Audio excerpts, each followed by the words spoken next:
এবার ইরানের পারমাণবিক সক্ষমতা চিরদিনের জন্য গুঁড়িয়ে দিতে বিশেষ অভিযান পরিচালনার ছক কষছে যুক্তরাষ্ট্র ইসরায়েল।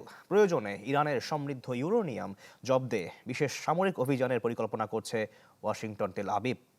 3 মার্কিন কর্মকর্তার বরাত দিয়ে ব্লুমবার্গের প্রতিবেদনের সম্ভাব্য এই মার্কিন মিশনের কথা উঠে এসেছে। তবে এই অভিযান যুক্তরাষ্ট্র একাই পরিচালনা করবে নাকি ইসরায়েলও তাতে যোগ দিবে তা এখনও স্পষ্ট নয়। নগদ নিয়ে এলো হার না মানা হার অফার।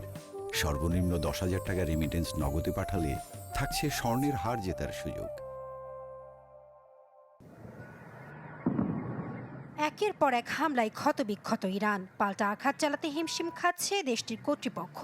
তখন আবারও দেশটিতে বড় ধরনের সামরিক অভিযানের প্রস্তুতি নিচ্ছে যুক্তরাষ্ট্র ইসরায়েল। আন্তর্জাতিক গণমাধ্যমে গুঞ্জন, এবার তেহরানের পারমাণবিক সক্ষমতা চিরদিনের জন্য গুঁড়িয়ে দিতে ছক আঁটছে ওয়াশিংটন তেল আবিব। পরিচয় গোপন রেখে 3 মার্কিন কর্মকর্তার বরাত দিয়ে রোববার ব্লুমবার্গের প্রতিবেদনে এমন দাবি করা হয়। ওই কর্মকর্তারা জানান, সবশেষ জাতিসংঘের পারমাণবিক পরিদর্শকদের দ্বারা ইউরেনিয়ামের অবস্থান যাচাইয়ের পর কেটে গেছে প্রায় 9 মাস।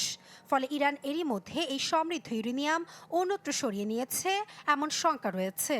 তবে মার্কিন কর্মকর্তাদের দাবি, তারা জানেন এগুলো কোথায় মজুদ রয়েছে। এমন পরিস্থিতিতে 2টি বিকল্প পরিকল্পনা হাতে রেখেছে ট্রাম্প প্রশাসন, যার মধ্যে একটি হচ্ছে ইউরেনিয়াম পুরোপুরি ইরান থেকে সরিয়ে নেওয়া অথবা এগুলো তরল করতে পারমাণবিক বিশেষজ্ঞ দল পাঠানো।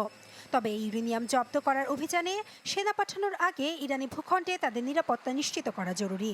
বর্তমান ইরান সরকারের প্রতিশোধমূলক তৎপরতার মধ্যে তা কতটুকু বাস্তবায়ন সম্ভব তা নিয়ে আছে প্রশ্ন। এদিকে গেল মঙ্গলবার মার্কিন পররাষ্ট্রমন্ত্রী মার্কো রুবিও বলেছেন, ইউরেনিয়াম জব্দের জন্য ইরানে মিশন পাঠানোর প্রয়োজন হতে পারে। যদিও সম্ভাব্য এই মিশন যুক্তরাষ্ট্র একাই পরিচালনা করবে নাকি ইসরায়েলও তাতে যোগ দিবে তা এখনও স্পষ্ট নয়। এবার ইরানে যুক্তরাষ্ট্রের হামলার অন্যতম কারণ দেশটির উচ্চমাত্রার সমৃদ্ধ ইউরেনিয়াম। ট্রাম্প প্রশাসনের দাবি, ইরানে প্রায় 450 কেজি সমৃদ্ধ ইউরেনিয়াম রয়েছে, যা কয়েক সপ্তাহের মধ্যেই অস্ত্রে রূপান্তর সম্ভব। আর চলমান এই যুদ্ধের মাধ্যমে এই পরমাণু সক্ষমতা ধ্বংস করতেই বদ্ধপরিকর যুক্তরাষ্ট্র ইসরায়েল। নাসরিন আক্তার, চ্যানেল 24।